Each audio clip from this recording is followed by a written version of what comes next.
Dober večer, lepo pozdravljeni. Nocoj bomo v atriju zaradi knjigarne Azil imeli predstavitev in pogovor o delu oziroma stripovskem romanu v stripu Riyada Sattufa, francoskega avtorja, z naslovom Arabec prihodnosti. Ne bo pa to pogovor samo o tem stripu, ampak se bomo upali, drznili kaj povedati tudi širše.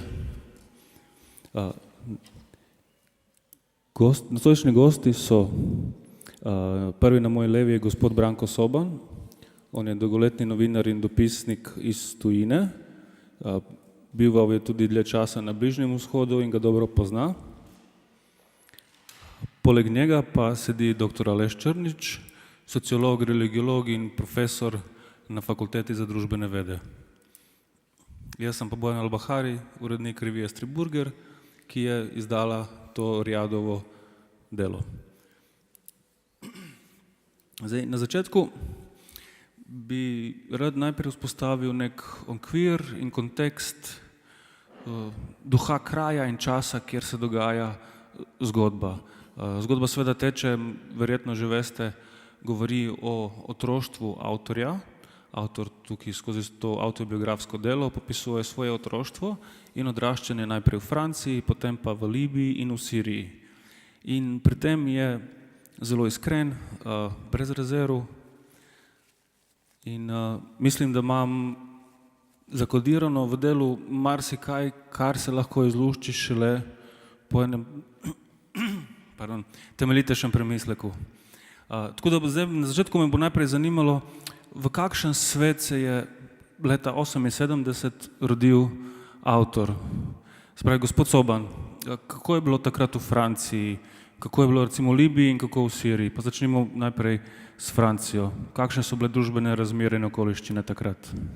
Ja, glede na to, kar se danes dogaja v svetu, je bila takrat Francija, Sirija, Libija popolnoma drugačna. To je bil svet pred 11. septembrom, ki je dramatično spremenil vso scenografijo in v Evropi, svetu in na Bližnjem vzhodu. V Franciji je bil takrat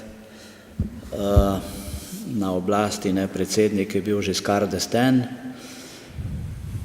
predhodnik Françoisa Mitterranda. Giscard d'Estaing je znan kot avtor Evropske ustave, ki je potem zaradi neja na referendumih v Franciji in na Nizozemskem propadla, rodila se je pol Lizbonska pogodba. V Libiji je bil na oblasti Muammer el-Gaddafi, ki je na oblast prišel z državnim udarom 1. septembra 1969, ko je spodmaknil tron kralju Idrisu. V Siriji je pa takrat vladal, če lahko tako rečem, oče zdajšnjega predsednika Hafez el-Asad, ki so mu pravili lev iz Damaska. Asad pomeni lev v arabščini. V bistvu diktator, ki je Siriji vladal 30 let, oblast je prevzel leta 70, se pravi še pred Muammerjem el-Gaddafijem, in vladal do smrti leta 2000, ko je oblast prevzel zdajšnji predsednik Bašar el-Asad.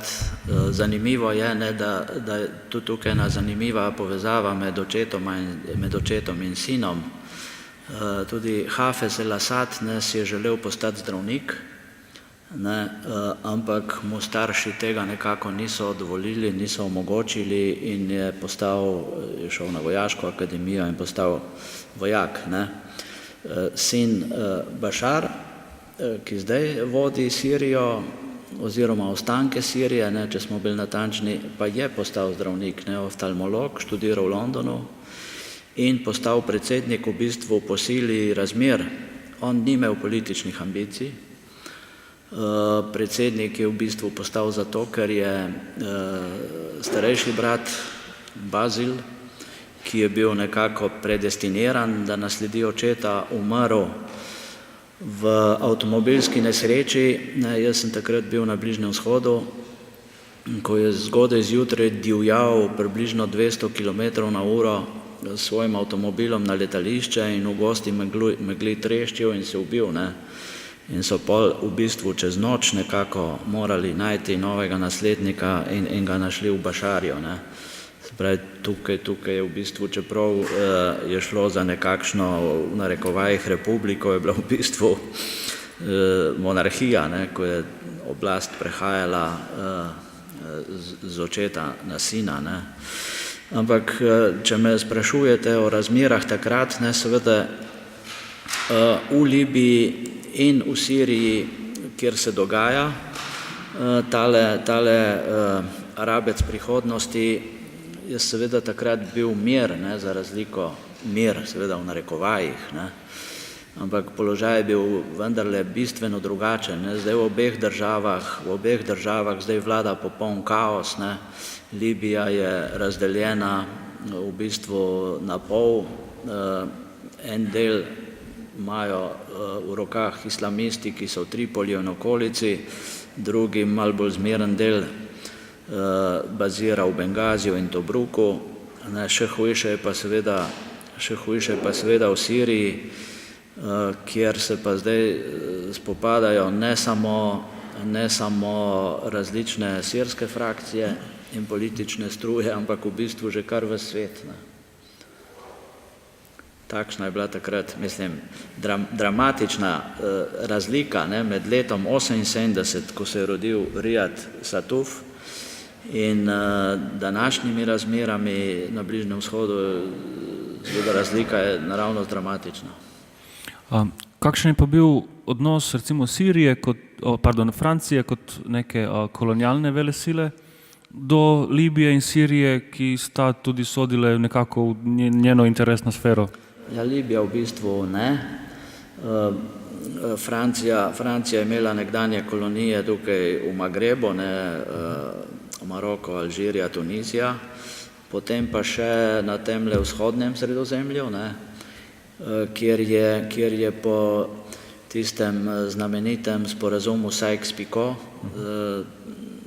podpisan oziroma sklenjen je bil točno pred 100 leti, ne, leta 1916, za hrbtom Arabcev, ne, ki so bili v bistvu s tem sporazumom grdo izigrani. Če bo treba, lahko malo več povemo o tem. Prihodnje leto je pa še ena pomembna obletnica, ne, Balfourjeva deklaracija, 100 let. Se pravi, po temle sporazumu Sykes-Picot je Francija dobila Sirijo in Libanon, ne. Zato je Sirija takrat sploh, ne, bila nekako bolj vezana na Francijo, ne. Libija pa ne, Libija ni bila nikoli pod francoskim vplivom, ne, tam, kot vemo, je bila Italija, ne, okupator, in če sem že glih pri Libiji, ne, jaz lahko rečem, da sem zelo dober prijatelj z zelo znanim libijskim pisateljem, ne, Hišamom Matarjem, ki je, njegov oče je bil eden, Džabala Matar je bil eden glavnih opozicijskih voditeljev v Libiji in ga je Gaddafijev režim, so ga zaprli in je izginil neznano kam, ne, in Hišam Matar ga v bistvu išče očeta že vse življenje in je o tem napisal 3 romane, ne. Prvi je preveden v slovenščino, Dežela mož, priporočam v branje, šel je pri Modrijanu, izjemna knjiga. Letos je pa išla njegova 3. knjiga, ki se imenuje Vrnitev, Return, piše v angleščini, ne. New York Times jo je uvrstil med 10 najboljših knjig letošnjega leta. V njej pa opisuje točno to svoje iskanje. Po 33 letih se je prvič vrnil, ne, ko je padel Gaddafijev režim, se je po 33 letih, ne, odšel je kot otrok, po 33 letih se je prvič vrnil v Libijo in išče očeta, sprašuje njegove najbližje sodelavce, znance, sorodnike, sprašuje politike, ampak očeta v bistvu ne najde, ne. No, in prav on prav Hišam Matar tudi v tej knjigi to omenja, mi je povedal še za 3. 11. september. Ne. 1. 11. september se je zgodil v Čilu, ne, ko so vrgli Allendeja, drugi, ki ga pozna v svet, 11. september 2001. 11. septembra 1936 so pa Italijani ubili oziroma obesili, ne, najprej je bil ranjen, ujet, pol pa obešen, legendarni vodja libijskega upora proti Italijanom, ne, Omar el-Muhtar, ne, na katerega so se sklicevali vsi, ne, tudi Muammar el-Gaddafi.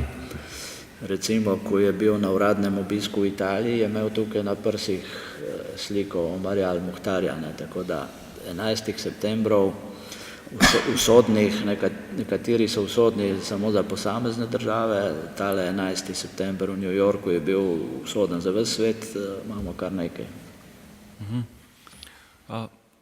Profesor Črnič,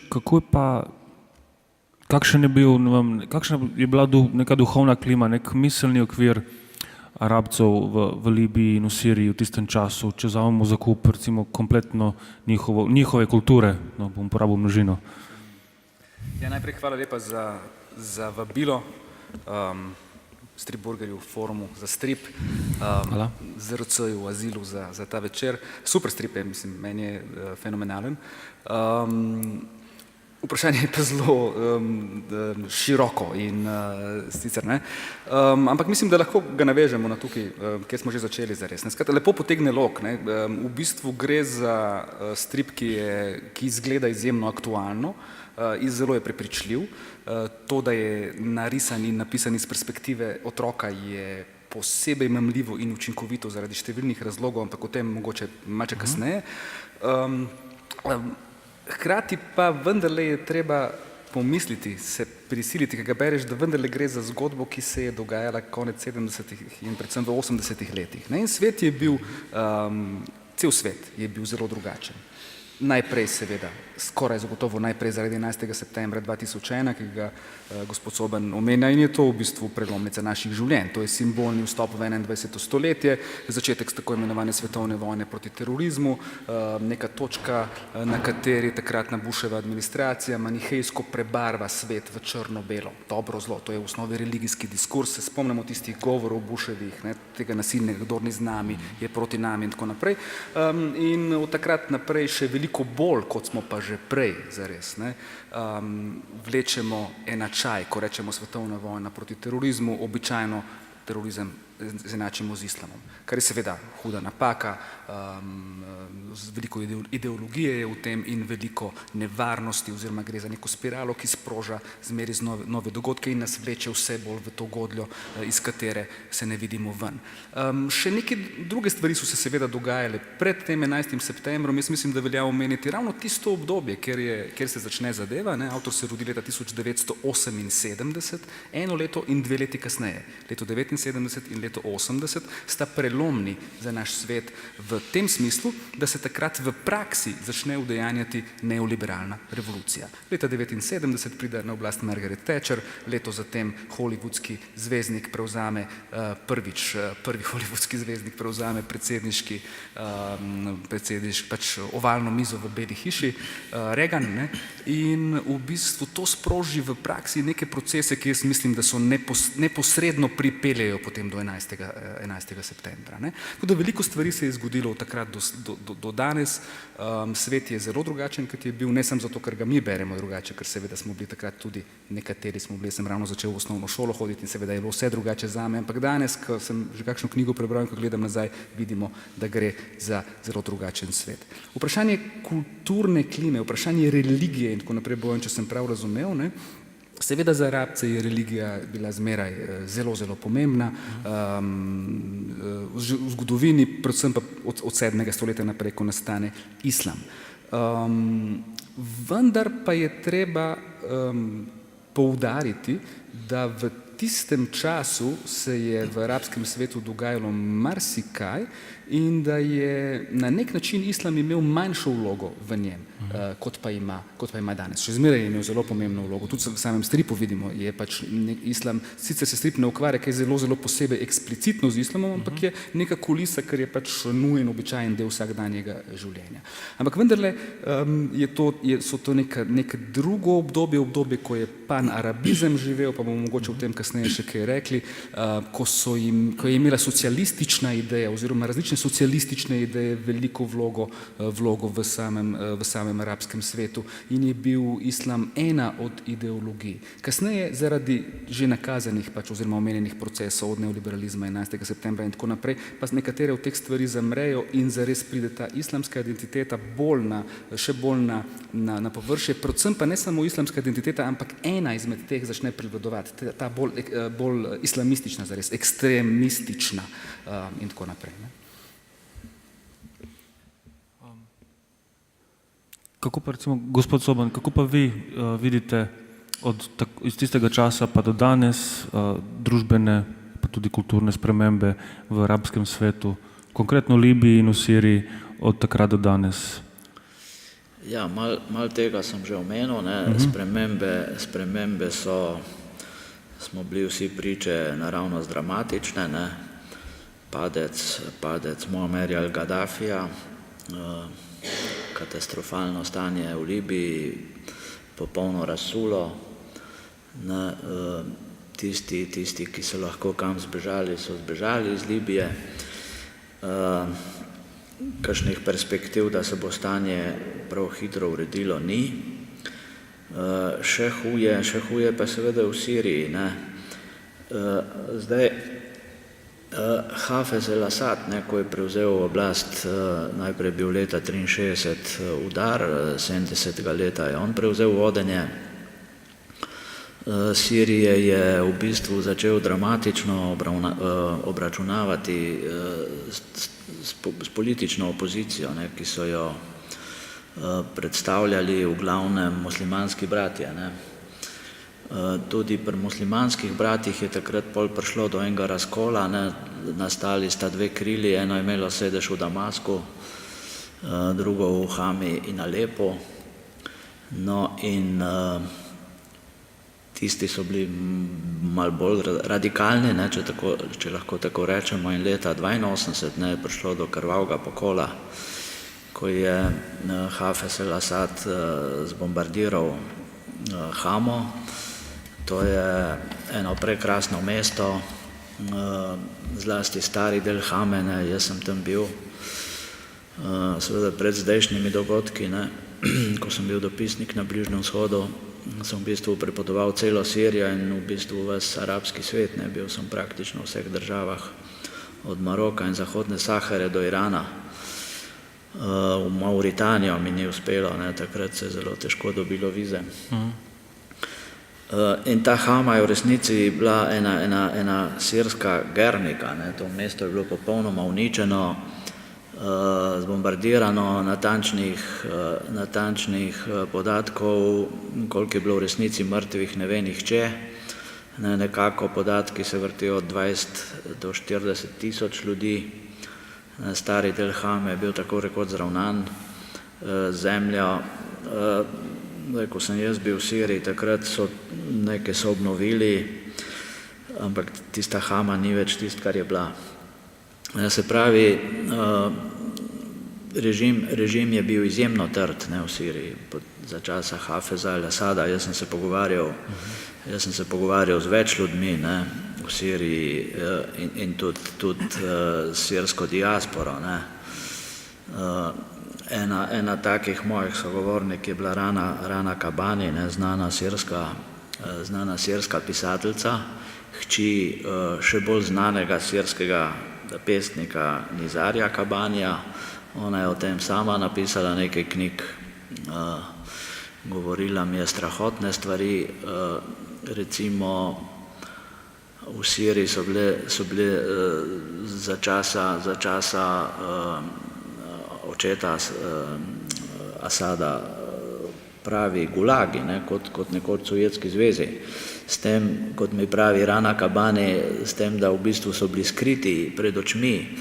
Ogromno zaporov je bilo zgrajenih pod zemljo, ne, in tu več nadstropjih. Tile gulagi, mi je pravila, so imeli po 4 nadstropja pod zemljo. Ne. Tako da teh zaporov mnogi niso vedeli, ne. Damask je bil do te vojne prekrasno mesto, ne. Sprehajaš se po, naprimer pred mošejo Majadov, ne, eno najbolj znamenitih stavb nekdanje arhitekture. V bistvu se pa ne veš, ne, da so nekje pod teboj zapori, v resnici grozljivo stanje. Tam opozicija v bistvu ni mogla funkcionirati, ne. Eden najbolj groznih zaporov je bil pa Tadmor, to je pri Palmiri. Tam so iz tega zapora, tisti, ki je preživel, so tudi prehajale grozljive zgodbe. In za eno od teh mi je pa povedal tale znameniti libanonski pisatelj, sem se z njim pogovarjal, Elias Huri, pozna enega sirskega pisatelja, ki je napisal knjigo o tem zaporu, se imenuje Školka, in pravi Elias Huri, ki je v resnici velik mojster pisane besede, velik pisatelj, pravi, da kaj tako grozljivega, tako pretresljivega, ne, kot je ta roman, zdaj se ne spomnim imena tega avtorja, da kaj tako pretresljivega v svojem življenju ni bral, ne. Ta človek je preživel, ampak je bil en popolnoma drug človek, ne. Polk je bil na svobodi, se je srečal tudi z enim sozapornikom, ki mu je edini pomagal, ne, v tisti grozoti, in tale avtor, ki je napisal to knjigo, je nekako preživel pol svobodo, ne, nekako je tiste travme iz zapora predelal. Njegov prijatelj, ki mu je edini pomagal, se je pa na svobodi obesil, ne. Mislim, v bistvu sploh, ko si prišel, če si živ prišel iz Tadmorja, tudi v tej svobodi nisi mogel več živeti, ne, ker so bile travme tako grozljive. Se pravi, stanje, ne, v Asadovi Siriji, ne, je bilo grozljivo, ne. Mislim, če nisi bil lojalen, ne, je bilo po tebi. Ne vem, jaz sem se pogovarjal z ogromno ljudmi, ne, eden od teh je bil tudi karikaturist, ne, Ali Ferzat, ki je dobil pred 3 ali 4 leti je dobil tudi nagrado Saharova. On je še zdaj eden najbolj znanih karikaturistov, ampak čim se je v karikaturah dotaknil kaj Asadove družine, kaj političnega, je bilo po njem, ne. In ko se je začela arabska pomlad pred 5 leti, ne, so mu zato, da bi prenehal risati, zlomili obe roki. Ne, in po tem dogodku je s tistima zlomljenima rokama odšel v Združene arabske emirate, ne, tako da zdaj ni več v Siriji. Stanje v Siriji pa se je seveda dramatično, mislim, kaj dramatično, grozljivo, ne, se je spremenilo s tem, kar se zdaj dogaja. Ta vojna, kjer noben ne ve, kako se bo razpletla, noben ne ve, kako bo Sirija izgledala, ko bo ta vojna nekako ustavljena, ne. Zdaj, ko se je Rusija vključila v to vojno, ne, so stvari postale še bolj grozljive, ne. Bombardiranje Alepa, ne, ki je bilo tudi prekrasno staro mesto, ne, jaz sem tam bil. Mislim, to počnejo Asadovi in Putinovi piloti, ne, in to bombardiranje Alepa je na las podobno bombardiranju Groznega, ne. Jaz sem bil v uničenem Groznem, ne, leta 2000, takrat ena hiša ni bila cela, ne, nekaj podobnega očitno želijo Putin in njegovi Asadovi zavezniki narediti z Alepom, ne. Humanitarna katastrofa, vojni zločini brez primere, o katerih se obnašamo, kot je pred časom zapisal Financial Times, ne, do krize v Siriji se obnašamo kot stalinisti, ne.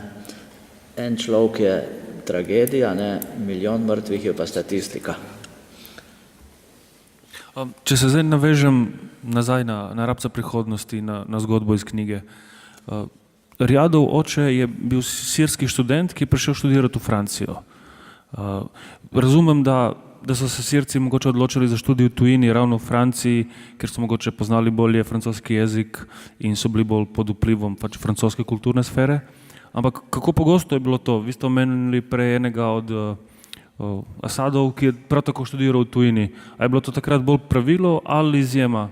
Ker recimo v primerjavi z bivšo Jugoslavijo, ki je bila članica gibanja neuvrščenih, smo imeli precej tudi tujih študentov, ne, pri nas. Kako je bilo s tem takrat recimo v Franciji, med Sirijo in Francijo? No,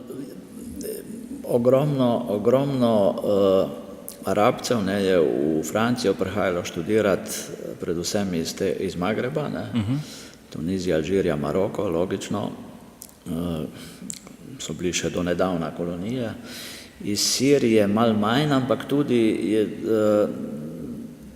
manj kot iz Magreba, ne, ampak so prihajali. So prihajali tudi zaradi tega, zaradi kolonialne dediščine, zaradi jezika, ne, Pariz je vendarle en tak svetovni center, ampak seveda problem je bil ni mogel vsakdo študirati v tujini, ne, ali si mogel biti nekako v tehle krogih, ki so bili elita, da točno izbranec, ne, mislim, mogel si biti del elite, mogel si biti lojalen oblastem, ne. Recimo, če si bil lojalen, je morda država tudi dala kakšno štipendijo, ampak kdor ni bil z režimom, ne, ni bilo šans, da bi študiral v tujini, ne. Tudi zaradi tega je morda iz Sirije bilo v Franciji bistveno manj študentov. Ampak Bojan, kot praviš, ja, tudi tukaj smo jih imeli, ne, jaz se spomnim, jaz prihajam iz manjšega slovenskega mesteca dobrih 80 km severovzhodno od tukaj, iz mesta, ki si je ob koncu Jugoslavije dodalo k svojemu imenu tudi ime takratnega predsednika, Titovo Velenje je bilo to nekoč. In jaz se spomnim kot mulc, ne, ravno v tem obdobju, se spomnim eksotičnih ljudi, večinoma moških, tudi kaj žensk, ampak večinoma moških, ki so iz različnih delov neuvrščenega sveta, ki je takrat bil velik in pomemben del sveta, hodili na neke, sploh ne vem točno kakšne programe, ker Velenje univerze ni imelo sploh, ampak neke srednje šolske in še neki in tako naprej. Tako da je tudi z tega vidika zadeva zanimivo drugačna, da smo tudi v našem prostoru bili v tistem času, ki ga popisuje ta knjiga, v mnogo pogledih dosti bolj multikulturni, kot pa smo danes. Dobar, no, hvala za ta poudarek. Bom pa se spet vrnil k Riyadovemu očetu. On je namreč vse skozi celo knjigo, on izraža privrženost idejam panarabizma. Kako bi vi najprej definirali ta pojem, kako naj to razumemo, kaj to sploh je, kako je do tega sploh nastalo? Profesor Črnič. Razmeroma kompleksna zgodba, no, ampak če jo poskušamo čisto na kratko, tam nekje, če se ne motim, gospod Soban bo zagotovo še kaj lahko več vedel, kaj jaz pa me popravil, ampak nekje konec 30-ih, druga polovica 30-ih let 20. stoletja se začne to gibanje in potem ni čisto jasno, da res nekateri govorijo o arabskem nacionalizmu in tako naprej, čeprav mislim, da tukaj je treba biti bolj. Panarabizem je bilo gibanje, ki je želelo seveda v tistih zadnjih izdihljajih kolonialnega sveta povezati arabske nacije oziroma bi panarabisti rekli arabsko nacijo v ednini, zares ena zelo, mogoče glavna veja seveda si je eksplicitno prizadevala za združenje v eni sami državi, druge za različne variacije tega povezovanja in skratka ta ideja, da so Arabci zares ena nacija, če že ne rečemo narod, ne vsaj, in da se morajo povezati, bodi si v eni državi, bodi si v neki malček manj trdni, bolj hlapni, ampak vendarle federalni ali kakšni drugačni obliki. Skupno arabskim narodom ali pa različnim državam arabskim je seveda najprej jezik, kultura, religija zagotovo, ampak kot sem že rekel, v času panarabizma je vsaj tako kot religija bila povezovalna tvorba so bile ideje socializma. Zdaj, mogoče sam res z enim stavkom, pa da ne gremo v globine, ker nimamo toliko časa, zadeve so se seveda ves čas so se vejale, različne interpretacije so bile tudi znotraj samega gibanja so se dogajali spori. Povezava panarabizma konec koncev z temi našimi kraji v kontekstu neuvrščenih je bila tudi kar močna in jasna in tako naprej. Potem ideja zares še danes živi, ampak je neprimerno šibkejša, kot je bila v bistvu vse te spremembe, ki smo jih že opisovali, ne, od neoliberalizma, potem 11. septembra, svetovne vojne proti terorizmu, so vsaka po svoje prispevale k temu, da ideja se ni dokončno nikoli realizirala in da so danes zadeve zares, oziroma da so pač, da je ideja šibkejša, da so tudi arabske države med sabo nekatere sprte, nenehno poseganje zahodnih sil v arabski svet in nasplošno na cel Bližnji vzhod seveda pripomorejo k temu. Jasno je, da je ideja panarabizma bila vse prej kot dobrodošla za zahodni svet, ne, za hegemonske sile, najprej za te velike kolonialne sile, tukaj imamo eno in to je zelo pomembno, ne, ta kolonialna povezava, in potem po drugi svetovni vojni, ko je Evropa razrušena, takrat seveda se uspne v glavnega hegemona, se uspnejo Združene države Amerike, ki jim pa seveda tudi nikakor ni bilo v interesu, da bi se Arabci močneje povezali. Kratek povzetek. Prosim, ja, gospod Soban. Če smem tukaj dodati, ne, omenjena so bila 30. leta, ne, takrat je začela nastajati stranka Bas, ne, Michela Flak, ustanovitelj, takrat v Siriji in Iraku, ne, kasneje je prišlo do razkola med sirsko in iraško stranko Bas. Michela Flak je bil osovražen v Siriji in je pokopan v Bagdadu. Zdaj pravi vzpon ideje panarabizma, ne, da ne gremo preveč v zgodovino, ne, se je začel s Sueško krizo, ne, leta 1956, ko je Egipt takrat seveda tudi s posredovanjem Američanov, ne, nekako zmagal v tej vojni, da ne gremo preveč v detajle. Takrat je triumfiral Nasser, ne. To so bila leta vzpona ideje panarabizma, ne. Začele so nastajati, države so se začele združevati, ne. Združena arabska republika je nastala, Egipt pa Sirija, ampak ta ljubezen ni trajala dolgo, ne. Ideje o združevanju več arabskih držav v eno je imel tudi Gaddafi, ne, zlasti po smrti Nasserja, ne. Nasser je bil njegov veliki idol, nekako se je videl za naslednika, ampak seveda sta bila vendarle to politika povsem različnega kova, ne. Gaddafi nikoli ni imel karizme, ki jo je imel Nasser, ne, logično. No, pol se pa zgodi junijska vojna leta 1967, ne, to je bila katastrofa za arabski svet in takrat je ta ideja... Triumf za Izrael, ne? Ja, seveda. Takrat je ta ideja panarabizma začela nekako upadati, ne, in konc panarabizma je bilo seveda s podpisom miru z Izraelom leta 1978 v Camp Davidu, ne, ko je bil Egipt, ne, država, ki je bila nekakšna gonilna sila te ideje, je postala v bistvu izolirana popolnoma v arabskem svetu, ne. Celo sedež Arabske lige so takrat iz Kaira prenesli v Tunis. Sadat, ne, v bistvu velik politik, pa je ta sporazum seveda plačal življenjem, ne. In po 80. letu, ne, je pa v bistvu ideje panarabizma, ne, tudi zaradi popolne razdrobljenosti in seveda zaradi vpliva velikih sil, ne, zlasti Amerike, panarabizma ni več in v 80. letih pa začne pridobivati islamizem, ne, dobi zagon. Spravi, če prvo razumem, je praznino, ki ga je potem panarabizem pustil za sabo, so nadomeščali razni islamizmi. Večinoma ja. Večinoma ja, tudi nacionalizmi zares, ne, in islamizmi vse bolj. In z vsakim nadaljnjim upletanjem Zahoda, še posebej, a ne, po 11. septembru zares z vsakim posegom v bistvu kot da gasimo velik požar z oljem, ne, z vsakim posegom je v porastu, ne, islamizem.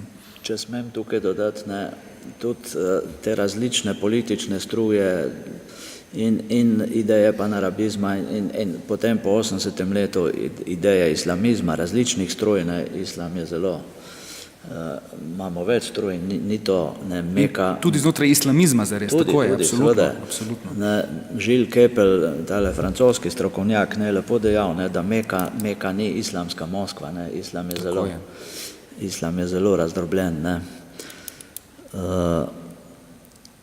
No, zdaj sem pa zgubil rdečo nit, ne vem, kaj sem. No, to je pomemben point zares, pomembna točka, ki jo velja, kadarkoli zares se pogovarjamo o islamu in tukaj, kot sem rekel, je nekako kontekst, je nekako ozadje, ne, je skozi islam, čeprav ni v prvem planu, je točno to, ne, islam je izjemno heterogena kultura zares, ne samo religija in to je dobro vedeti, včasih pozabljamo, ne, ko govorimo o islamu, islam je islam, daleč od tega, izjemno heterogen je, ne samo, da pač Meka ni islamska Moskva, ne, tudi zares tako religijsko kot kulturno. Islam nikoli ni imel česarkoli podobnega, kot poznamo v rimokatolicizmu, ki ima seveda svoj center v Vatikanu, sveti sedež, ki skrbi za pravoverje, konec koncev. In tudi zato je v islamu nekaj, česar ne samo, da ne vemo, ampak se nam zdi, da je ravno obratno. Islam je veliko bolj heterogena, veliko bolj pestra religija, kot je kadarkoli bil katolicizem.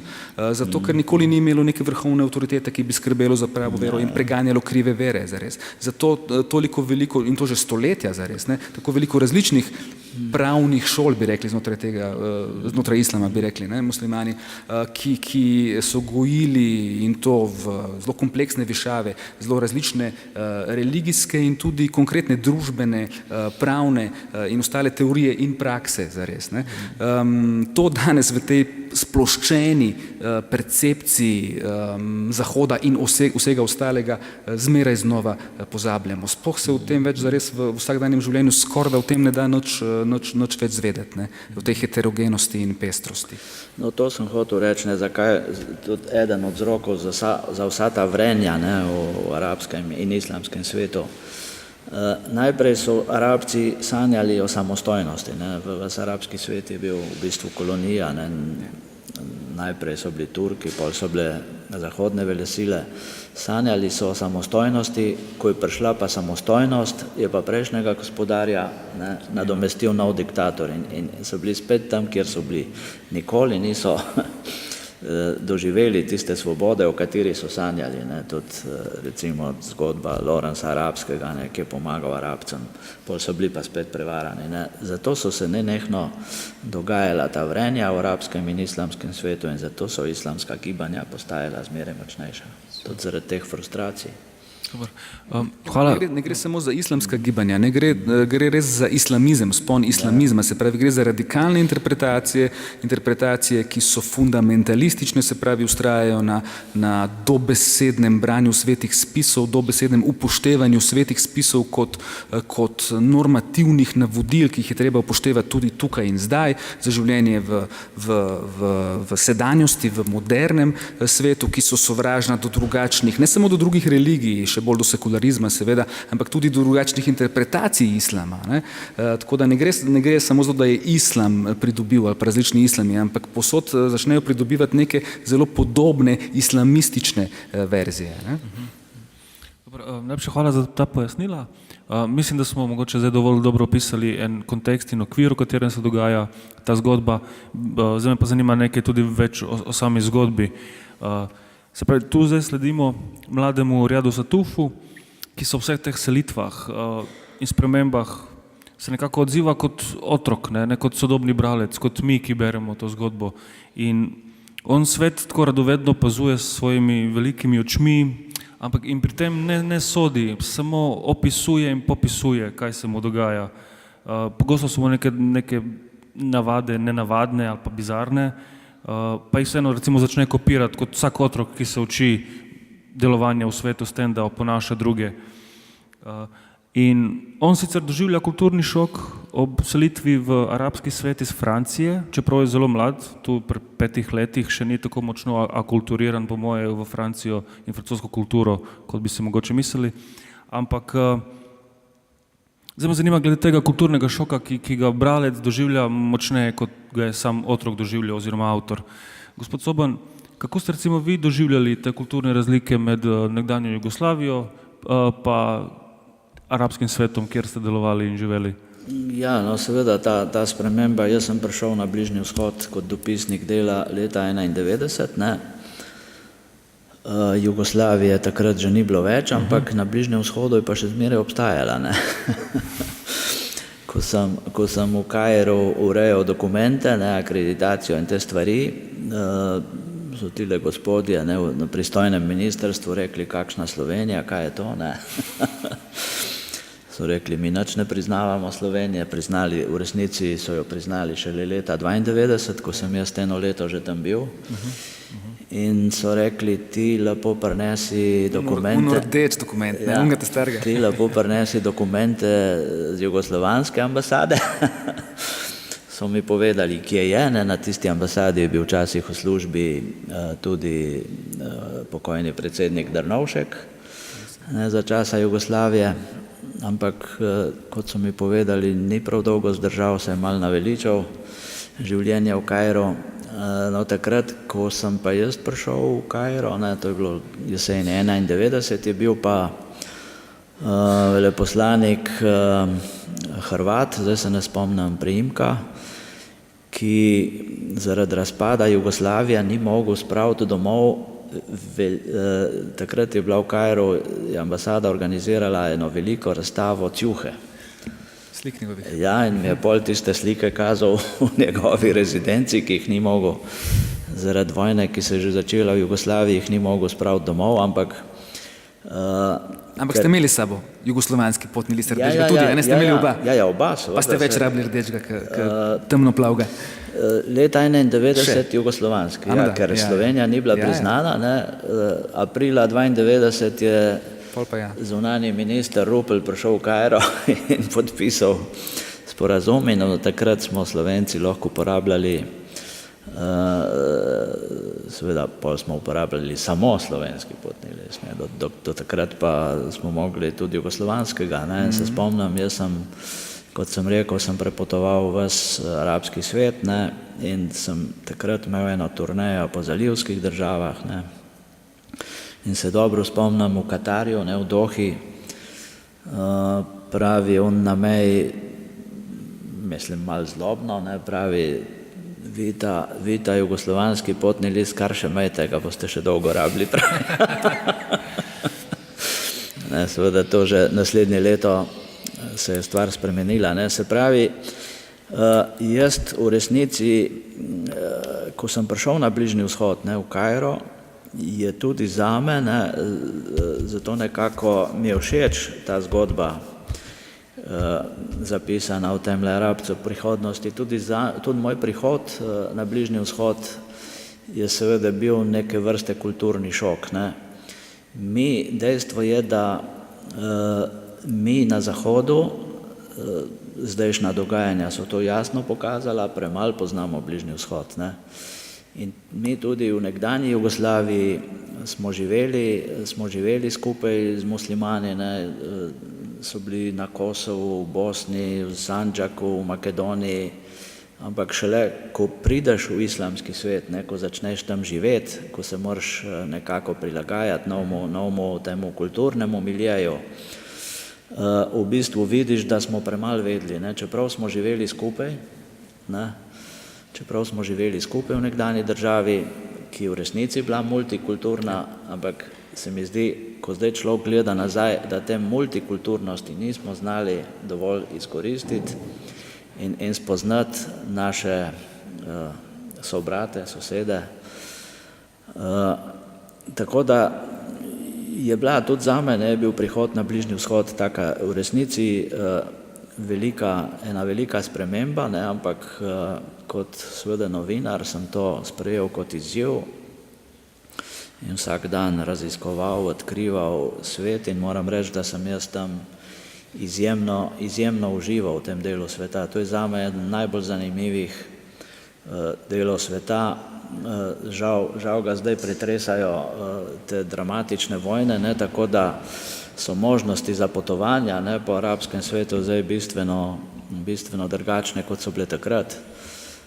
Ampak kljub temu priporočam vsakmu, ne, to je resnično ostane za zmeraj zapisano, ne, v človeku tisti svet, ne, ki je kljub istemu jeziku, podobnemu jeziku, podobni zgodovini, podobni kulturi, vendarle dokaj različen. Ne.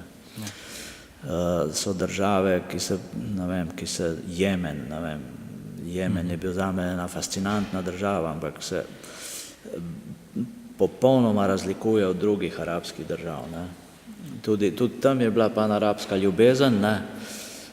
Najprej sta bila dva Jemna, ne, ki sta se pol severni pa južni, tudi režima sta bila popolnoma drugačna, ne, v južnem je bil čist sovjetski režim, ne, v severnem Jemnu malo manj tak diktatorski. Zaradi te panarabske ljubezni sta iz dveh Jemnov je nastal eden, ampak že 94. leta, ne, sta se pa hotela ločiti, ne. Je izbruhnila vojna med obema Jemnoma in takrat sem jaz, ko se je ta vojna začela, sem šel ta Jemen pogledat, ne. Od nekdaj sem hotel videti Aden, ne. Tudi zaradi Josepha Conrada in Lorda Jima, ne.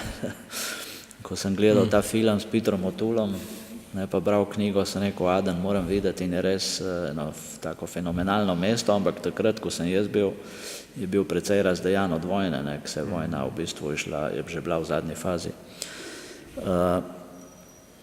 Tako da ja, je popolnoma drug svet, ne, mi ga na Zahodu ne poznamo, ga sprejemamo stereotipi, predsodki in v bistvu zato en tak kulturni šok doživlja tudi tale otrok v tej knjigi, ne. On po očetu je Arabec, ampak arabskega sveta pa ni poznal, ne, ker je pač rojen v Franciji in ga začne odkrivati in spoznavati prav s prihodom v Libijo in Sirijo, ne, v dve državi, kjer se v bistvu zdaj dogaja največja drama. Ja. Ja, ampak ga doživlja kot otrok, kar praviš, Bojan, in to je seveda pomembno. Kot otroci smo veliko bolj odprti, tako smo narejeni, antropološko smo tako zgrajeni, da se pač socializiramo in sprejemamo stvari, kakršne pač so. Dovolj mali še je, ki gre, ne. In mislim, da je to ena krasna pozicija zares, s katere nam odpre ta svet avtor, ne. On je skratka z eno nogo v zahodnem svetu, mama je Francozinja in z drugo nogo seveda v arabskem svetu in potem kot muček se preselijo najprej v Libijo, ne. In je tudi, se vidite gor, so skos, ne, že vizualno zares ga vidimo, ne, mali luškan in bel je, skos je, ne, brezbarven, bel, skratka brezmadežen in tako, ne.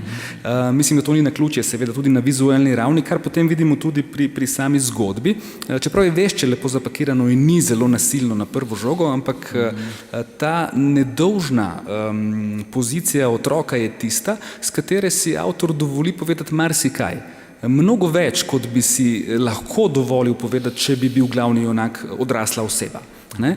V nekaterih točkah sam menim, da gre čisto do roba zares in mislim sicer, da ga ne prestopi, da ne zdrsne v orientalizem ali v kakšne druge posplošitve, tudi zato, ker je pač vešč zaradi te svoje vsaj bikulturnosti, ne. Sicer pa ja, je radikalen, ne, se spomnim se, fascinanten, zabaven, pa hkrati tako malček, res se vprašaš, ne, je tisti insert, ki pravi, pridejo nazaj, ne, iz Libije v Francijo in neki sorodniki ali prijatelji in tako hočejo govoriti z njim arabsko. In čeprav se je seveda že naučil, noče, ne, in potem pove, ko sam zase pove, nisem hotel govoriti arabsko, zato, ker me arabščina spominja na zvok, takrat, ko bruham, skratka zveni, ko bruhanje, ne, arabščina. In je, ne, če bi to tudi iz stripa, ki je seveda medij, ki omogoča veliko distance, veliko več kot pa mogoče navadna knjiga, zagotovo pa veliko več kot film, ampak če bi tudi v stripu zares to izrekla odrasla oseba, bi bila zadeva zelo delikatna in bi šla čez rob, tukaj pa mislim, da gre samo do roba. Sej ni naključje zares, oziroma ni izjema tukaj, da Riyad Satufsi ni prvi izmislil tega, da zgodbo pripoveduje skozi oči otroka, teh zgodb poznamo v sodobni, pa tudi starejši literaturi, kar nekaj, tudi v stripih konec koncev, ne nazadnje Marjana Satrape, ki z svojim Persepolisom pride prva na misel, tudi prvi del skozi oči otroka pove.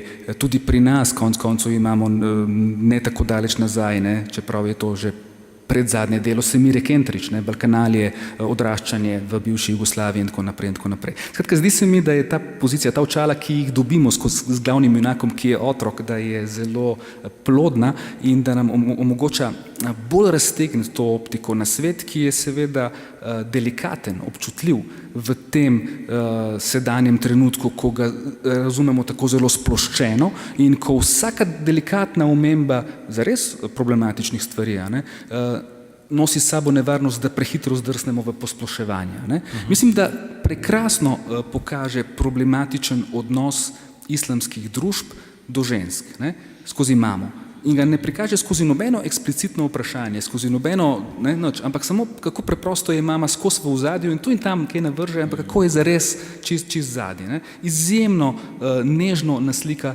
nekaj, kar je danes na prvi bojni liniji zares tistih islamofobov, ki zares jim je zadnja skrb vloga žensk doma, oziroma jim ni zadnja, če so doma, zares, in so z idejo pravic oziroma enakopravnosti spola zares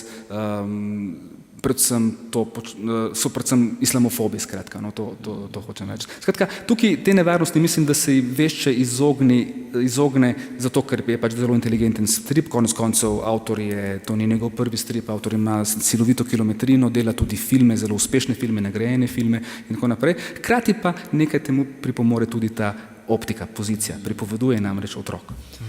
In tukaj, kot ste rekli, zelo modro vodi ta strip, vse gre postopoma, ta kulturni počasi, ta kulturni šok se ne zgodi naenkrat, gre korak za korakom in tudi ta patriarhalni odnos, ki se recimo prebudi v očetu, se dogaja že tam nekje bolj proti koncu tega prvega dela, kar je zanimivo, čeprav je oče doktor znanosti, čeprav je intelektualc, čeprav je živel v Franciji, žena je Francozinja, čim pride v tisto okolje, v Siriji, pri starših, pri sorodnikih, se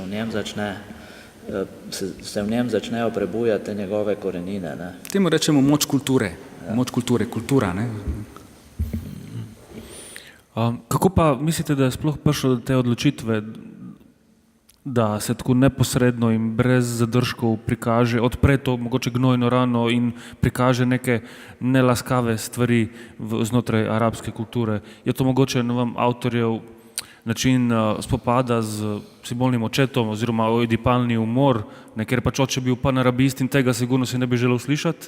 Ali pa mogoče gre za naključno ujemanje s trendi v sodobni literaturi, ki je prav tako izredno razgalja, brez zadržkov, zelo brutalno prikazuje vse tiste stvari, ki bi jih načeloma lahko tudi zamolčali, pa jih ne.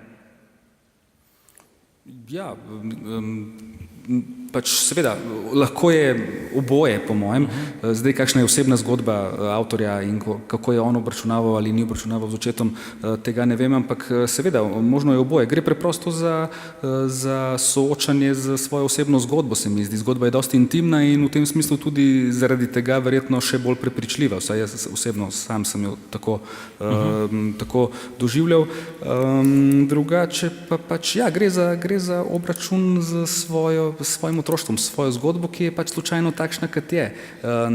Na križišču sil, ki so ključno oblikovale naš svet in ga še oblikujejo. Zato je tudi univerzalno zanimiva, zato presega zgolj neko malo osebno zgodbo nekje na nekem dvorišču. Tako da sam osebno zdaj ne vem, ne poznam dovolj dobro kontekstu, da bi še kakšen dodaten motiv tukaj videl, ampak kot sem rekel, avtor je zelo plodovit med drugim in to mislim, da je tudi zanimivo.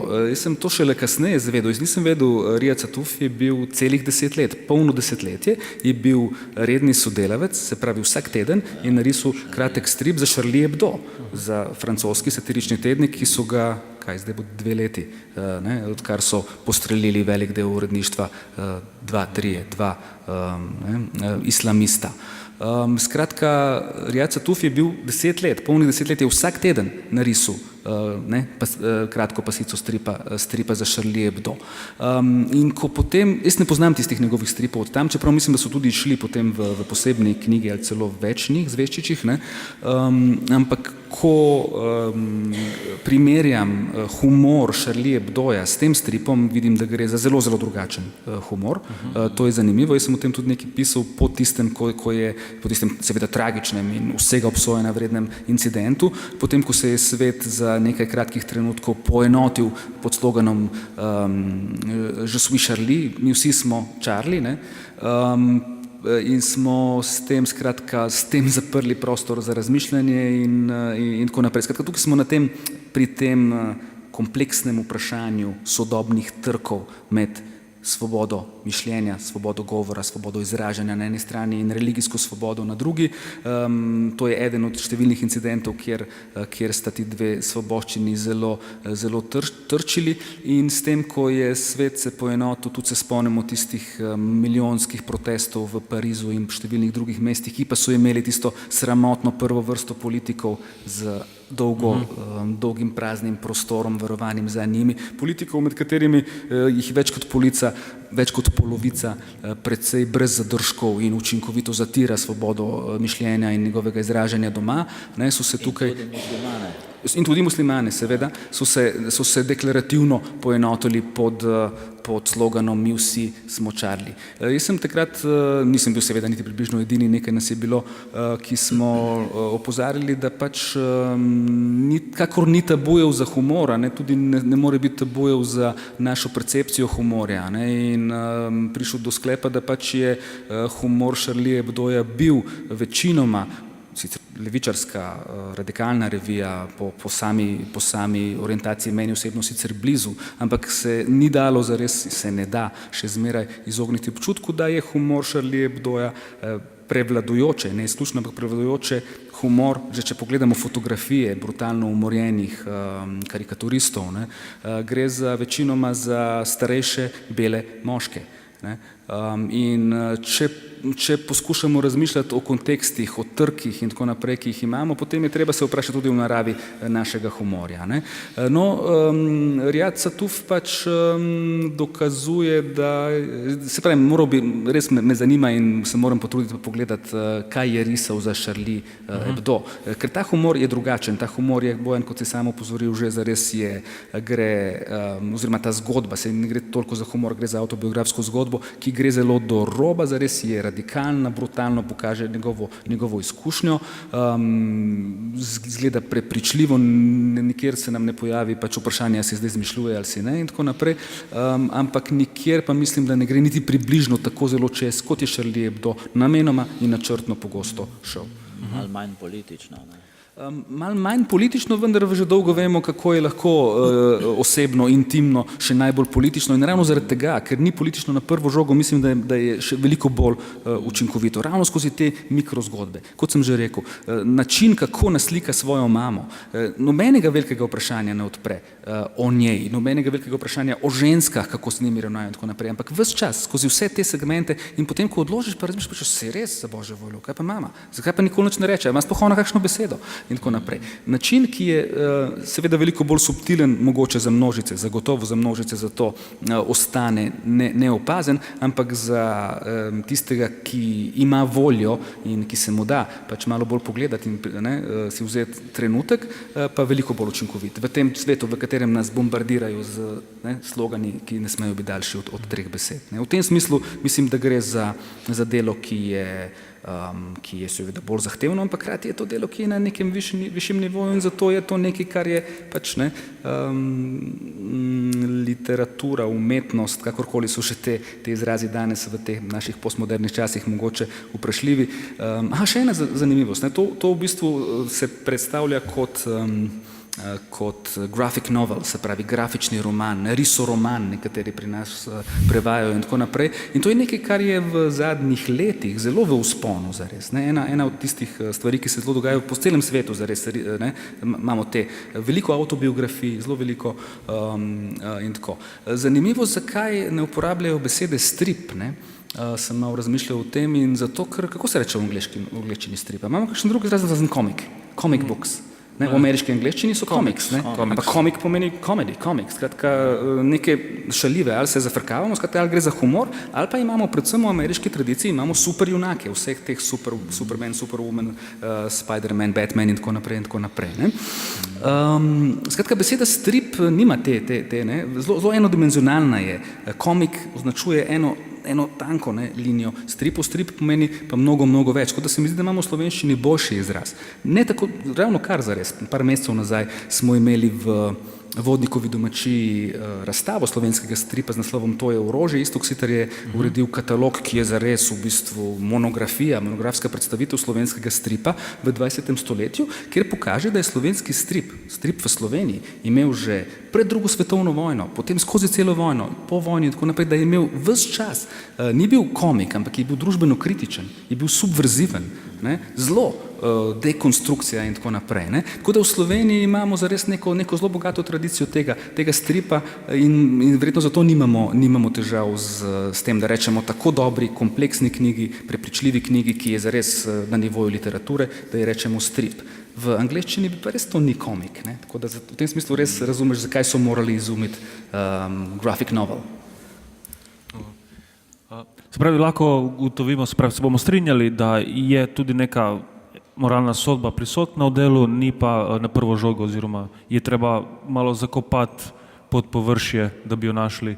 Ne vem, če gre za moralno sodbo, ne moralizira strip, ne? Strip ne slika in pusti. Ne? On nič ne reče, okay, je to dobro ali slabo. Ne? Kot sem rekel že v Mami in tako. Sploh se ne vpraša, sploh ne reče, a je kaj narobe s tem, kako so mojo mamo tretirali tam, kamor smo šli, se pravi v Libijo in v Sirijo. Sploh ne pridemo do tega vprašanja. Ampak zdi se mi, da zelo inteligentno in vešče to vprašanje nariše v drugem planu, ves čas. In kdor hoče videti, vidi, ne? To, kar je zares problematično. In podobno je z drugimi stvarmi. Jaz ne vem, Branko, ste vi videli, ampak jaz ne vidim niti ene velike teme, da bi odprl na tak deklarativen način in da bi v tem smislu bila moralna sodba. Ne? Nikakor ne moralizira. Nariše skozi svoje oči otroka, vidi ene stvari, ene zelo brutalno in neposredno, ampak to so te malenkosti zares, ki so brutalne in tako. Ne? Tako da v tem smislu meni se zdi, da strip absolutno ne moralizira. Ja, zame, ko sem to prebral, sem rekel, to je res en odličen uvod v poznavanje Bližnjega vzhoda za tiste, ki ga ne poznajo dovolj. Ne. Sem pa naletel na en trenutek, ki se mi pa zdaj tako zelo pomenljiv, pa tudi precej direkten, ne, v tem smislu, tako da bi vam mogoče oporekal. Gre za situacijo, ko otroci stopnjujejo kletvice, ne, in potem učijo malega Rijada, kako se preklinja po arabsko, in potem je mati in oče in vera in prerok. In nekje na vrhu te lestvice je najhujša žaljivka je ta, da nekomu rečeš, da je Jud oziroma Žid. Zdaj, očitno gre za en izraz arabskega antisemitizma, ki ga mi še manj poznamo kot lastnega evropskega. Ste se vi, mogoče gospod Soban, srečali s tem? Imate kakšen komentar na to? Ja, gotovo, ne, seveda, če si na Bližnjem vzhodu, če živiš tam nekaj let, ne, vidiš to sovraštvo, seveda ne vseh, ne, intelektualci na stvari vendarle gledajo bistveno drugače, ne, sprejemajo realnost, ampak dol v tistih množicah, ne, v masah, ne, mase so tiste, ki v času panarabizma, ki so premikale stvari naprej.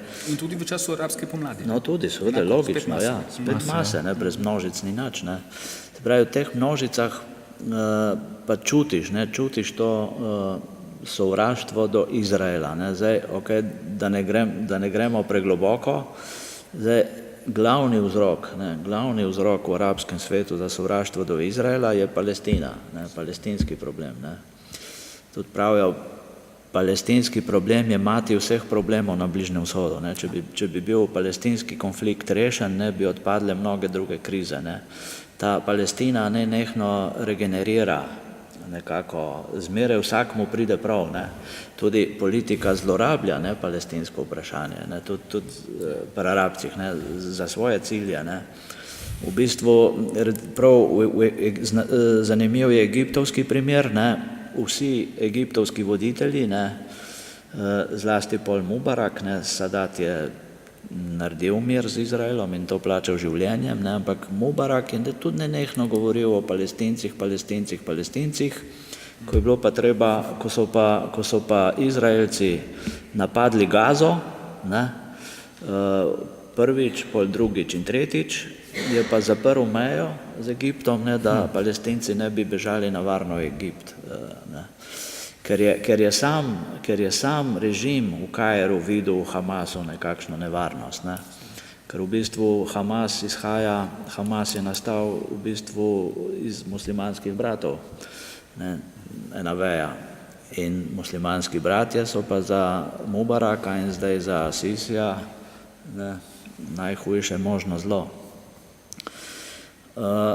Se pravi, to sovraštvo v resnici v arabskem svetu, sovraštvo do Izraela, ne, ki je nekakšen, oni pravijo, nekakšen tujek, ne, ki ne sodi tja, je v bistvu glavni vzrok, ne, za antisemitizem, ki ga srečuješ na ulici, ki ga srečuješ, ko se pogovarja z ljudmi, ne, sam in tja se tudi dogajajo incidenti, ne, v Kairu ima Izrael ambasado,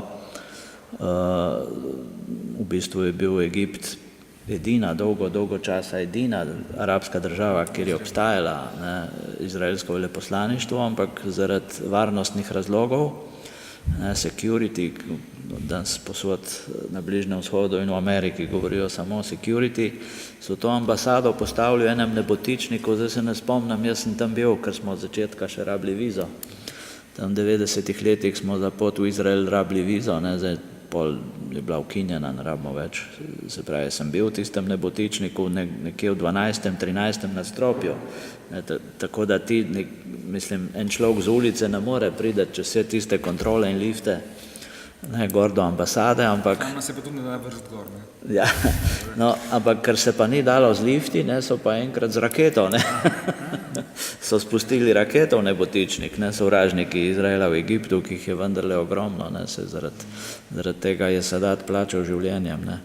Tako da Palestina je tisti glavni generator sovraštva do Izraela na Bližnjem vzhodu. Čas se nam žal izteka, bi pa vaju pa rad vseeno vprašal še po eno vprašanje vsakega, ker se mi zdi pomembno. Profesor Črnič, od Edwarda Saida naprej poznamo pojem orientalizem, ne. To je pač eno poseben način naziranja, razumevanja, tudi tretiranja arabskih in drugih vzhodnih kultur.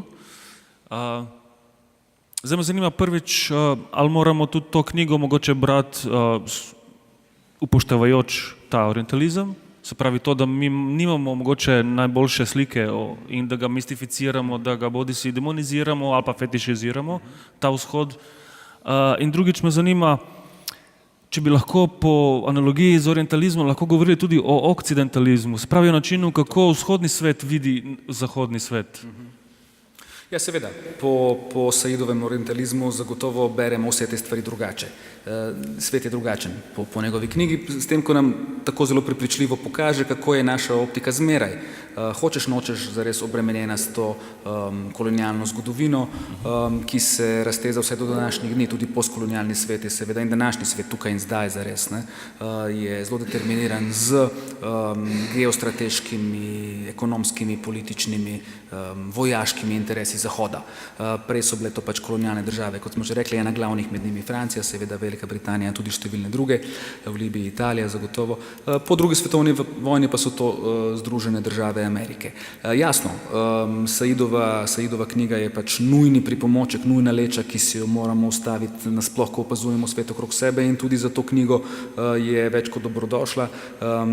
Kot sam opozarjaš, ne, zares ponekod gre zadeva, avtor pač pripelje svojo zgodbo, svoj pogled do skrajnosti, zelo je kritičen in tako naprej in to ne škodi. Mislim, da ima pač to srečo, ki je osebno verjetno na nek oboje tudi sreča, zagotovo pa tudi prekletstvo, težava, to, da je pač z eno nogo seveda v zahodnem svetu, z drugo nogo v arabskem svetu in ta njegova bikulturnost, ki mu pomaga pri razumevanju, včasih ga pa seveda tudi nekako ovira, ampak je to na nek način dobro cepivo proti orientalistični leči ali pa proti okcidentalistični, ki mislim, da gre za zelo dobro vprašanje in seveda zmeraj so obstajale te percepcije, stereotipne percepcije, se poznamo, to je staro kot človeštvo, kot človekova kultura, so stereotipna dojemanja drugega. Skupnost se zmeraj zares homogenizira po enoti, zares ugotovimo, kdo smo, šele na ta način, ko ugotovimo, kdo nismo. In da ugotovimo, kdo nismo, rabimo nekoga drugega, ki vidimo, kdo nismo, ta drugi z velikim D. Tako da okcidentalizem seveda zagotovo obstaja, islamizmi vsi zelo intenzivno gojijo ravno to, najbolj popreproščeno vejo črno-belega manihejskega sveta, po katerem je vse slabo, seveda prihaja iz Združenih držav Amerike in njenih zaveznikov, med katerimi smo tudi mi. Hvala za pojasnilo. Gospod Soban, še za vas eno vprašanje, pa bomo potem zaključili to, tako da vas bom mogoče prosil za eno tako udarno misel. Zdaj bom postavil tezo, oziroma vas bom kar vprašal, kako pomembno se vam zdi, da so sodobni mnenjski voditelji, ki so pač lahko tako novinarji, ki imajo moč vplivati na javno mnenje, kot tudi umetniki, v primeru Riyada Satufa, avtentični oziroma zvesti resnici in da pišejo brez izpuščanja, brez olepševanja, prikrajanja dejstev. Sprašujem zato, ker vsakršen aktivizem, tudi ko gre recimo za aktivizem za človekove pravice, je vsakič nujno pristranski, kaže vedno eno plat in se izogiba obojestranskem prikazovanju. Medtem ko pa recimo Florence Hartman v nedavnem intervjuju sem pobral, da je rekla, pol resnice je celotna laž. Spravi, če spustite nekaj, niste naredili manj, kot če bi sploh bili tiho. Kako bi vi komentirali sploh skozi pač vaše novinarsko delovanje oziroma kot novinar? Ja, jaz bi rekel, se v bistvu vprašanje je povezano s prejšnjim. Absolutno, v resnici. Mislim, da Zahod, ves čas, da islamski svet, arabski svet gleda skozi prizmo stereotipov, na osnovi predsodkov, ga ne poznamo dovolj, se premalo ukvarjamo z njim. Jaz sem se z islamom, se nisem srečeval samo na Bližnjem vzhodu, z njim sem se srečeval tudi kot dopisnik iz Moskve, ves Kavkaz je islamski, vsa Srednja Azija je islamska, jaz sem se to prepotoval. In seveda tudi Rusija ima strahotne probleme z islamom. Mi v bistvu sploh ne vemo, da je Rusija največja islamska država v Evropi, brez Turčije. Tam živi več kot 20 milijonov muslimanov. Tega podatka mi sploh ne vemo. Ampak v sovjetskih časih so se z islamom obnašali, so se do islama obnašali drugače kot danes. Obstaja ena izjemna knjiga in film, ki ga v Rusiji vrtijo za vse praznike skoraj, je postala ena taka ikona, to je Belo sonce puščave, kjer glavni junak pravi, Vastok, delo Tjonkoje, kot smo že rekli, vzhod, islam je občutljiva stvar. In nekako na ta način ga moraš tudi sprejemati, mislim, sprejemati ga moraš s poznavanjem, z dialogom, ne pa na ta način, kot je z islamom počela Amerika po 11. septembru. Se že prej, ampak takrat je bil dokončen prelom. In jaz sem bral eno sjajno knjigo enega ameriškega profesorja, zdaj se ne spomnim njegovega imena, Mahmud je nekaj takega, ki ima naslov Good Muslim, Bad Muslim. Bush je rekel, Bush mlajši pravi, vsi tisti muslimani, ki niso z nami, so slabi muslimani. Tisti muslimani, ki so pa z nami, so pa morda dobri muslimani, ampak to, da so dobri, morajo šele dokazati. Ne. No, Trump bo pa neselektivno izgnal vse. Ja. No in na tak način, kot je Bush in vsa ameriška politika obravnavala islam po 11. septembru, ga žal obravnava večina zahodnih politikov in tudi precejšen del zahodne javnosti, zlasti ljudje, ki islama, Bližnjega vzhoda, arabskega sveta ne poznajo. Ne. In tukaj prav 11. september je najbolj dramatično pokazal, ne, tudi odnos medijev, ne, do islama.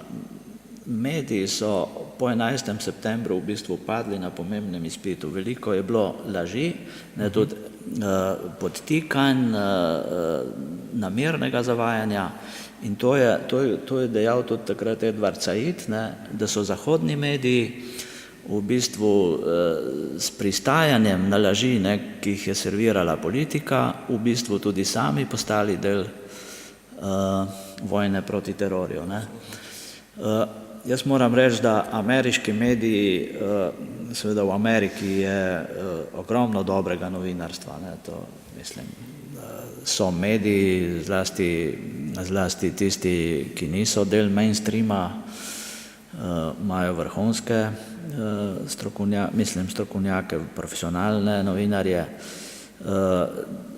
Ameriškem novinarstvu so spoznali napako, ne, tudi tile mainstream mediji so jo začeli popravljati, ne, in so začeli poročati bolj pošteno, bolj nekako bližje resnici. Ne. Jaz mislim, da je treba o vseh stvareh uporabljati izključno resnico, ne, in ne pristajati, tudi če ta resnica seveda boli, ne, in ne pristajati za vse strani, ne, za tiste, ki napadajo, za tiste, ki se branijo, in ne pristajati na tale Orwellov novorek, ne, ki postaja nekakšen obvezen sestavni del današnje politike, ne, ko je vojna mir nenadoma, ko je laž nenadoma resnica, ne, in ko je suženjstvo nenadoma svoboda. Ne, temu se moramo odločno upreti, ne, in tukaj jaz moram reči, tudi v moji hiši, ne, jaz sem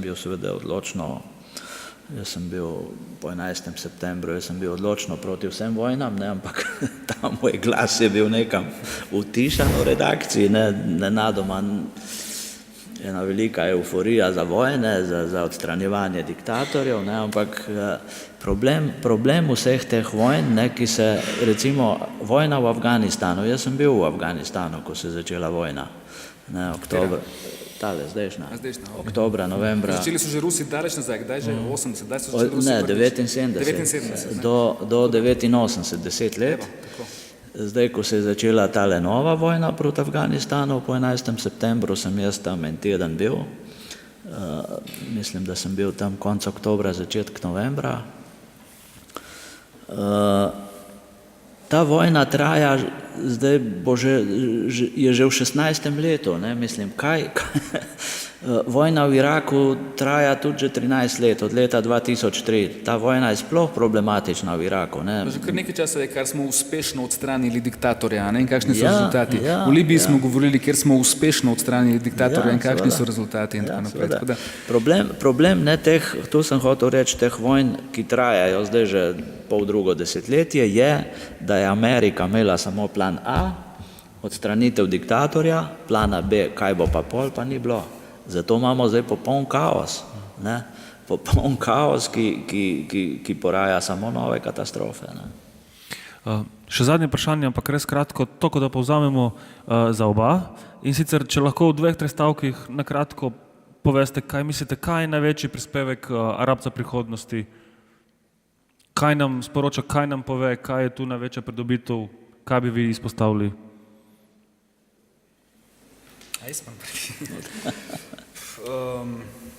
Ne vem, taka, ni spektakularna knjiga, ne? Ni knjiga, ki spreminja svet in to, ampak ravno skozi to pristno, malo zgodbo, skozi male oči dobesedno, mislim, da učinkovito in v skladu s tvojim prejšnjim vprašanjem zares ki je sicer kompleksno vprašanje. To je vprašanje zadnjih 30-40 let v družboslovju in humanistiki, teh številnih obratov, ki vse bolj govorijo o tem, da pač neke popolne objektivnosti seveda ni in da je zato treba preprosto iskreno predstaviti stališče in stvari in tako naprej. Tudi v družboslovnih metodologijah že sprejemamo, da pač velja tudi aktivistično delo, imamo nek pristop v družboslovju, ki mu rečemo action research, ali pa participant action research, se pravi akcijsko raziskovanje z udeležbo in tako naprej. Ko greš z zelo jasno vizijo noter, zelo jasnim stališčem in to. In to že samo družboslovje, sama znanost zares, ki mora zelo striktno upoštevati pač neke epistemologije in metodologije in tako neka pravila, da je lahko znanost. Prihajamo že v 60 let naprej, konec koncev do tega. Številne nove vede od ene takšne še tudi diplomiral, točno na tem, kulturologija je to, točno na tem bazirajo, da pač ni treba nujno na vsak način vzdrževati te neke klinične distance in objektivnosti, nekaj, kar imamo v slovenskem novinarstvu usiljeno že kar nekaj časa, strani politike, da je zmeri treba. Skratka, da je lahko, če si pošten, če pošteno opišeš in priznaš svojo pozicijo in pošteno opisuješ dogajanje okrog sebe, da ni treba se delati, kot pa da nimaš stališča. Kot tudi imamo stališče in dober novinar lahko ima stališče. Tudi tisti kvalitetni ameriški mediji počnejo stvari, ki so pri nas nepojmljive. New York Times, naprimer, ki verjetno še zmeraj velja za zelo soliden medij, čeprav tudi trendi pri njemu grejo navzdol, tako kot druge pri Guardianu in tako, ampak je še zmeraj eden top 5 tiskanih medijev na svetu, pred vsakimi ameriškimi volitvami v uvodniku podpre enega od kandidatov. A je zato slab medij, je to slabo novinarstvo, je to neobjektivno novinarstvo? Mislim, da ne nujno, tam ni. In ali je že vsako novinarstvo, ki se dela, da je klinično čisto in da nima nič z ničemer, že dobro novinarstvo, niti približno ne nujno. Ampak odgovor na tvoje težko vprašanje in tako, rabec prihodnosti ne bo spremenil sveta, lahko pa je za tiste, ki imajo oči, da vidijo, lahko eye-opener, ravno skozi neko malo zgodbo, ki učinkovito slika te pikice, te drobce, iz katerih so zmeraj sestavljeni mozaiki naših življenj. Tukaj mi zgleda zelo iskren, ne špara, ampak ni navijaški in ne moralizira, ne zauzame za res navijaško nobene od pozicij. To je tisto, kar mene osebno prepriča in zaradi česar res lahko toplo priporočam ta strip v branje. Predvsem pa zaradi česar že nestrpno pričakujem, kaj se zgodi v drugem delu, tako da prosim. Bomo upoštevali, hvala. Gospod Soban, imate še vi komentar? Jaz bi tukaj sam dodal, da New York Times je v bistvu naredil eno pravo revolucijo, ko je prvič v zgodovini na naslovnici napisal, da Trump laže. To se je prvič zgodilo v zgodovini novinarstva in to me je spomnilo na tisto znano zgodbo o Isidorju F. Stoneu, enemu očetov raziskovalnega novinarstva. Ko so ga študenti novinarstva vprašali, na kaj bodo posebej pozorni, je on rekel samo en stavek: vlade lažejo. In na to mora biti v resnici pozoren vsak novinar in imeti neko distanco do vsega, kar prihaja iz uradnih krogov. In jaz se trudim to početi v moji karieri. Glede knjige bi pa ponovil samo to, da je v resnici ta knjiga en po svoje imeniten uvod v Bližnji vzhod za tistega, ki ga premalo poznajo. In tudi sam, ko sem knjigo končal, sem rekel, Madonna, kaj pa zdaj naprej, zdaj pa čakam, kaj se bo naprej zgodilo, ker se mi zdi, da se prave stvari šele začenjajo. Super, gostoma najlepša hvala najprej za zelo izčrpne odgovore, lahko bi se še dolgo pogovarjali o tem in hvala tudi vam, ker ste zdržali toliko in imeli toliko potrpljenja. Vas bom še vprašal še pred zaključkom, če ima kdo kakšno vprašanje za goste iz publike. Prvič, drugič, tretjič. In prodano. Tako da najlepše se zahvaljujem še enkrat našim gostom, gospodu Branku Sobanu in profesorju dr. Alešu Črniču, pa tudi vam, ki ste nas prišli poslušati. Rad bi vam še povedal, da je knjigarna Azila odprta danes še do 9, tako da lahko si zagotovite tam še svoj izvod Rabca prihodnosti in najlepša hvala za udeležbo.